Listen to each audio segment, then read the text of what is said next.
Secondly, you want to be experts. Look at that. Only two teams, Birmingham and the Online for Conference, don't have expert. Some of this is third, the yellow rather than the orange, but actually a huge number of these teams want expertise. So in making a difference for the customer, it's underpinned by the desire to learn stuff, to know the knowledge. And then thirdly, third place, the teams, and less so here, you've got more white patches, actually want defender, want security. And you have here a tension. You have a tension between making a difference and being secure. And furthermore, there's also another thing here. When you get expert defender together, a little warning shot for you, you get deep expertise, you get drilled down and actually, you know, real detail on the expertise, but the danger can be people get stuck in their ways because they think they know best.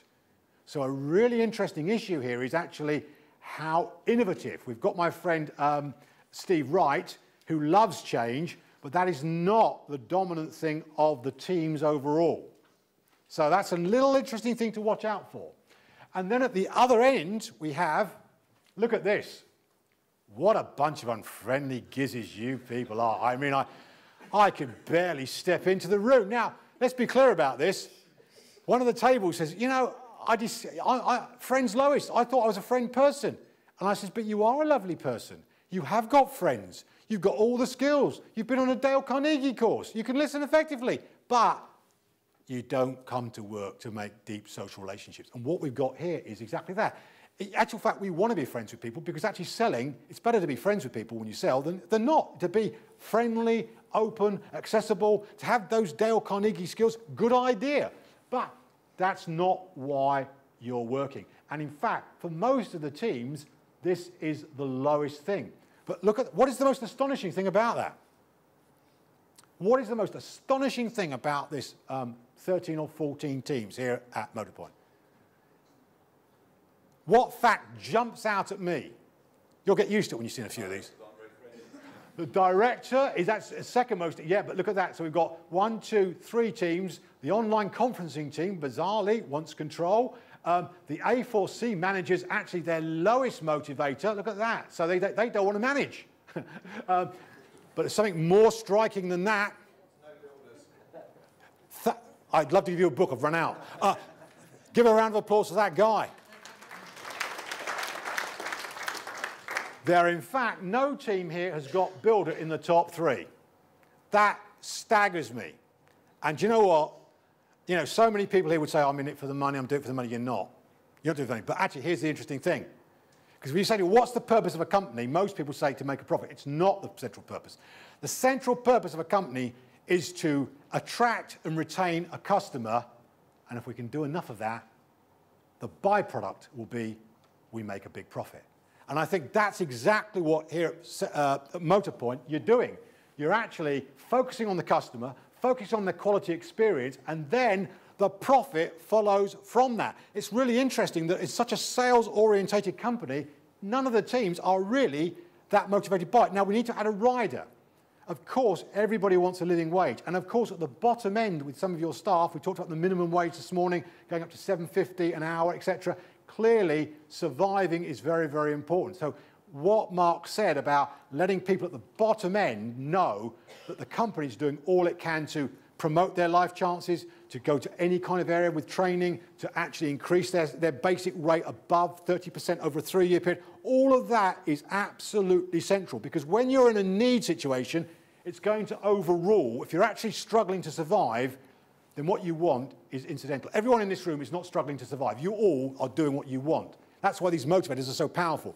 But at the very bottom end, where people are not earning very much, you'll find they're not wanting things, they've just got to survive. So money can be out of all proportion to their real wants, what they really want. It's actually because they've got to have the money. So we've got to get the message across about what Motorpoint is doing for them, even more forcefully. But that is a staggering kind of interesting thing there. A very staggering kind of thing. And you'll notice the difficult people, there are 3 difficult teams. The most difficult being, oh dear, it's the directors. They actually aren't that bothered by managing you. They just want to wander off and do their own thing. Don't tell them what to do. Oh dear, what a surprise. So, you know, this is really interesting. So we need to look at the directors, because the directors too need to be motivated. You know, after Mark gave a sterling talk this morning, I was really impressed by it. I actually thought he was doing me out of a job. Is that bad? You know, don't need me to talk. This guy's got it all sussed. But look at them. So what they're looking for, independence. They're looking for making the difference. They're looking for expertise. So they love training. They want feedback. And they want to be left alone so they're not micromanaged. So they don't like needy behaviour. They don't like people that can't solve their own problems. They have to keep coming back and again and again and again. It's going to really hack them off. If you keep on thinking, oh, Mark, could you just, oh, Mark, oh, I've got this, Mark, you know, they'll train you once, they'll support you once, they might come in twice, but when you start getting every time you're doing it, I can tell you now, not because he's told me that, I hardly know the guy, but that, look at it. He wants independence. He wants to get on with the next vision.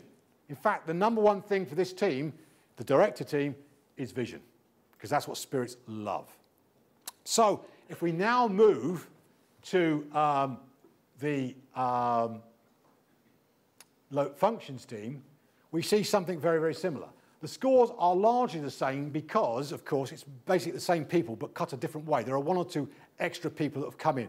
But you'll see the same. But you'll see differences. You'll see, for example, though Friends still remains lowest, in this instance, with the function teams, it's no team particularly has it as lowest. It's quite different from how it appears geographically. You'll see again searcher there, you'll see again expert, but this time you'll see by function, creator has notched up a little bit and actually directors dropped down. So a little bit more innovation coming up there in that sense. So slightly different. So again, friends, what I'm saying to you is this map, I'm skirting the surface here, is giving you really detailed information, really detailed metrics. It's like a video, it's changing over time, but we can track what the teams are feeling, what the individuals are feeling, what they want, and what we've got to do as managers is we've got to feed them. We've got to feed them what they want. Now, I'm running out of time. I've already jumped over 2 or 3 activities, which we're not going to do. It's not an accident. It's not because I can't control my time. I always prepare far too much in order to hope you're wanting more, because it's just a starting point for you. There's one last thing that you do have to do, I think, before we leave. On page, oh no, not that one. On page 14 of your map, there is a map, an MAP, a Motivational Action Plan. So I'd like to spend 3 minutes at the end now with you, every one of you, committing to writing down your action plan for the next 6 months as to what you're going to do to sustain your motivations. And if you can think of it, what you might do back at the ranch, back at the location, for your teams. You know, what's going to happen? And if it's actually find out more information, that's something you need to do. Find out more. Get more support. Talk to Claire. What are you going to do that's going to actually help drive your own motivation? Take responsibility for it. Take responsibility for it, because I tell you now, it feels so good. When I was in that hospital ward for 3 months, nearly dying of cancer, and I came that close to death, you know, the doctors and the nurses were pretty amazed by me, amazed I got out, amazed I got out so quickly, and because I was so motivated to do it. And it's not something I hyped myself into. It's not something I pretended. It's because I actually genuinely fed my motivators. And my wife came in and helped me feed the motivators to get the energy to get out, to come back. I know how good it feels. You feel it when you're in the zone on the roll. 3 minutes. Okay, anyone? Could anyone here like to now share with me, you know, an action plan or the outlines of an action plan that they are going to commit to over the next 3 to 6 months? Anybody? Anyone share with me? Come on.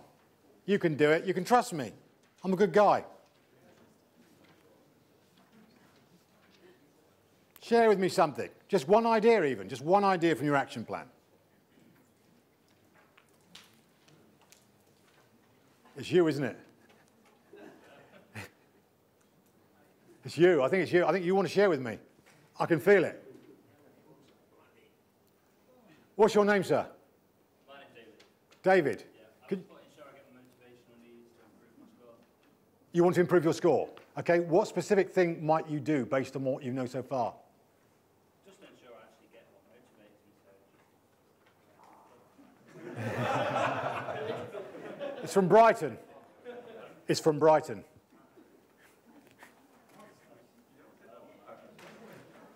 Okay, what is your number one motivator?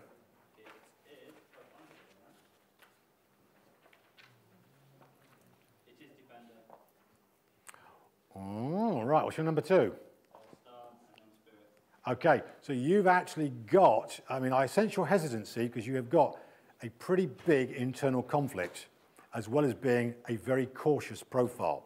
So you are very cautious, but you've got an internal conflict with defender, which doesn't like change, and being free, which is, well, actually, defender is very risk averse, doesn't like risk, but spirit loves risk.